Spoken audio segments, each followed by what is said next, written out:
In this world, you can live and train with the best version of yourself. A 12-year-old drives to the hoop while a grown man with his exact face guards him. On a morning train, commuters stand beside older, sharper versions of themselves. In Paris, a woman practices French with the one person who already speaks it the way she wants to. High above a construction site, a young architect works beside the expert he could become decades from now. And this is just normal life here. Most people have wondered some version of the same thing. How good could I actually get? What would happen if the good habits stuck?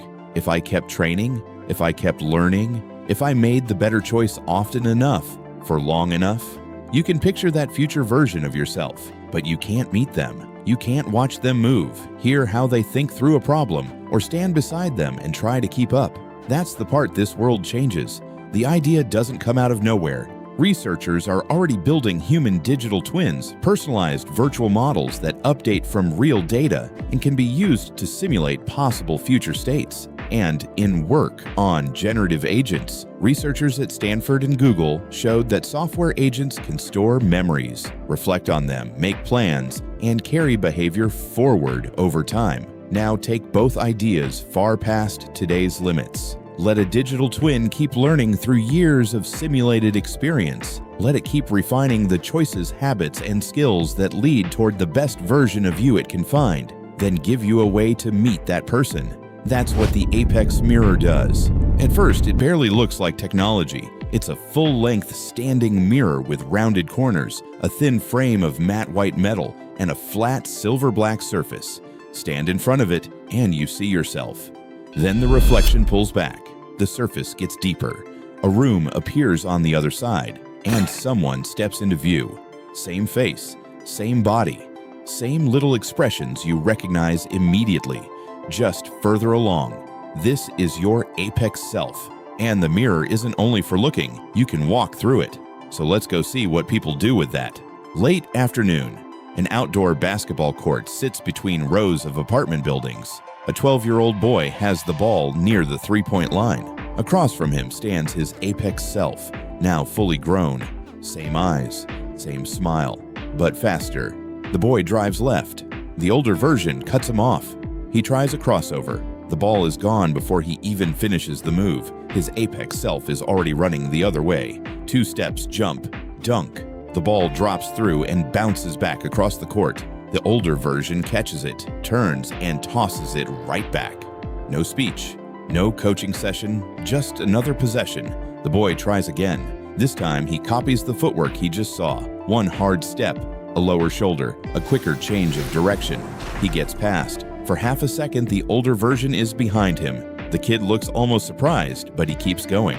His Apex self catches up and runs with him, shoulder to shoulder, as the kid charges toward the rim. A couple of kids waiting near the fence start yelling. The boy takes off for the layup. Across the ocean, another Apex mirror opens into a crowded cafe in Paris. A young woman steps through and finds her other self already talking with the server in easy, natural French. The server turns to her and asks a question. She freezes, looks sideways. Her Apex self just smiles. That's it, so she answers. Slowly at first, the server says something back. She tries again. A little faster. They take their coffee and move through the room, slipping between tables while the conversation keeps going. A waiter passes. Someone pulls out a chair. The younger woman loses the thread for a second, catches one familiar phrase, and jumps back in. One version still searches for words. The other doesn't, but they keep talking. By the weekend, scenes like this are everywhere. A young woman runs across a city park after a flying disc. Her Apex self catches it, spins, and sends it back over the grass. She takes off after it. And as she runs, the park opens up around her. A father kicks a soccer ball with his son, while an older version of himself joins in. 3 friends sit around a picnic blanket. Next to them are 3 more people with the same faces. A little girl sprints across the lawn against a taller teenage version of herself. Near the path, 2 identical men practice the same dance step until one finally gets it right. Farther back, a kid on a skateboard follows an older version of himself over a low rail, lands badly, laughs, and rolls around for another try. Nobody stops to stare. Nobody points. The disc comes back. The woman catches it, throws it again. Monday morning looks even stranger. A commuter train slides into a packed station. A woman steps aboard with her apex self and squeezes into the crowd. They grab the same overhead rail. The doors close. The train starts moving. Now, look down the car.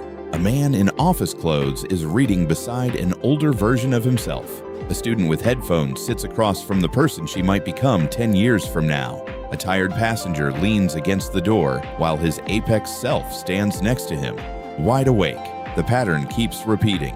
Same face, different age, different posture, different level of experience. The train disappears into a tunnel. For a second, every window becomes a dark mirror. Then the car bursts back into morning light. Nobody even looks up.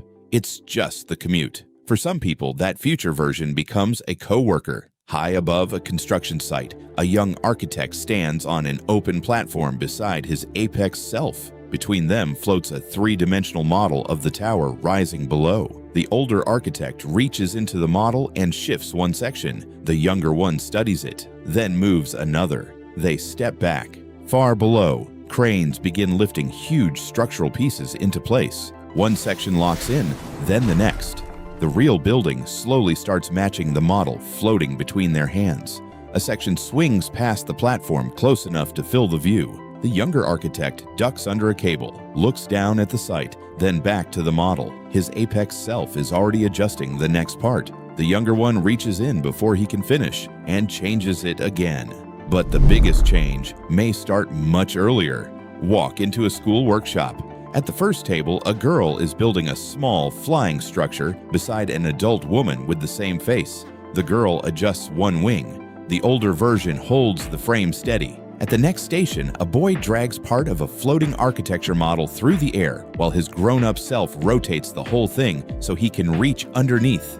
Keep walking. Another table, another pair. A child programs beside the engineer he could become. A teenager sketches beside the artist hidden somewhere in her own future. Two versions of the same person lean over a half-built machine, arguing with their hands over where the next piece should go. Then the room opens up. Dozens of students, dozens of apex selves. At one table, a tiny robot scurries in circles while two versions of the same boy chase it. At another, a girl and her older self hold up a paper-thin wing and watch it flex in the air. Every table has the same strange pattern, a child working beside the person they may one day grow into. A bell rings somewhere outside. Nobody packs up yet. Then there are the places where meeting your best self becomes a public event. A packed tennis stadium, bright lights. A player walks to the baseline. Across the net stands his apex self. The crowd gets quiet. The serve comes in hard. Returned. Forehand, backhand, faster, harder. Every shot the player knows, the person across the net knows too. Of course he does. The rally stretches. The pace climbs. Shoes squeal against the court. The crowd starts reacting before each shot even lands. The player tries a familiar angle. Returned. A harder one. Returned again. He backs up, changes his grip, and waits one beat longer than usual, so he changes it. A shot he almost never uses, shorter, sharper. His apex self has to sprint, then slide, then dive. For the first time all night, the racket barely reaches the ball. The stadium erupts. The player is already moving for the next shot. Later that night, the stadium is empty. The trains are quieter. The school workshop has gone dark. In a small apartment, an apex mirror stands against the wall. A boy walks toward it with a basketball under one arm. The silver-black surface shifts, deepens. The room on the other side appears. An empty court. At center court, the grown man with the boy's face is waiting. He's spinning a basketball on one finger. The boy steps closer. The man catches the ball, then throws it straight toward the mirror. The boy reaches out. His hand passes through the surface and catches it.